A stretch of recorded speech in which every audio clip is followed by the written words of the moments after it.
ಕಾಯ್ದೆ ಇಲ್ಲ. ಇದೇನೋ ಈ ಕಾಯ್ದೆ ಬರೋದ್ರಿಂದ ಜನಸಾಮಾನ್ಯರಿಗೆ ಒಳ್ಳೇದಾಯ್ತು, ಜನಸಾಮಾನ್ಯರು ಖುಷಿ ಬೀಳೋ ಕಾಯ್ದೆ ಅಲ್ಲ ಇದು.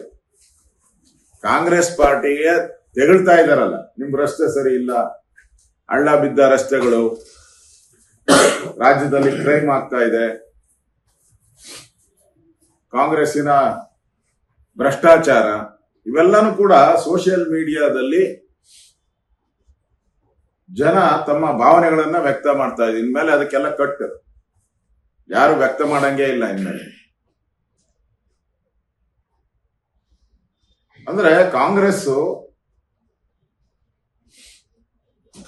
ಮತ್ತೊಂದು ಬಾರಿ ರಾಜ್ಯದಲ್ಲಿ ಈ ಮಸೂದೆ ತರೋ ಮುಖಾಂತರ ವಾಕ್ ಸ್ವಾತಂತ್ರ್ಯವನ್ನ ಕಡಿವಾಣ ಹಾಕುವಂತ ಕೆಲಸವನ್ನ ಮಾಡ್ತಾ ಇದ್ದಾರೆ. ವಿರೋಧ ಪಕ್ಷಗಳನ್ನ, ಮಾಧ್ಯಮದವರನ್ನ ಟಾರ್ಗೆಟ್ ಮಾಡ್ತಾ ಇರುವಂತದ್ದು ಸ್ಪಷ್ಟವಾಗಿ ಕಾಣ್ತಾ ಇದೆ. ಅದನ್ನು ನಾವು ವಿರೋಧ ಮಾಡ್ತಾ ಇದ್ದೀವಿ. ಗವರ್ನರ್ ಅವರು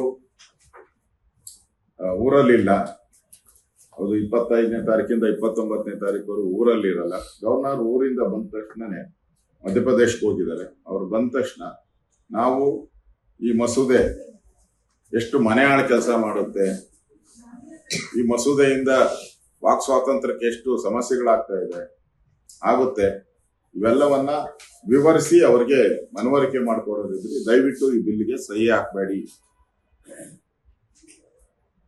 ಇದು ಕಾಂಗ್ರೆಸ್ಸಿನ ವಿರೋಧ ಮಾಡುವಂತವ್ರನ್ನ ಜೈಲಿಗೆ ಹಾಕುವಂತ ಒಂದು ಕಾಯ್ದೆ ಇದು.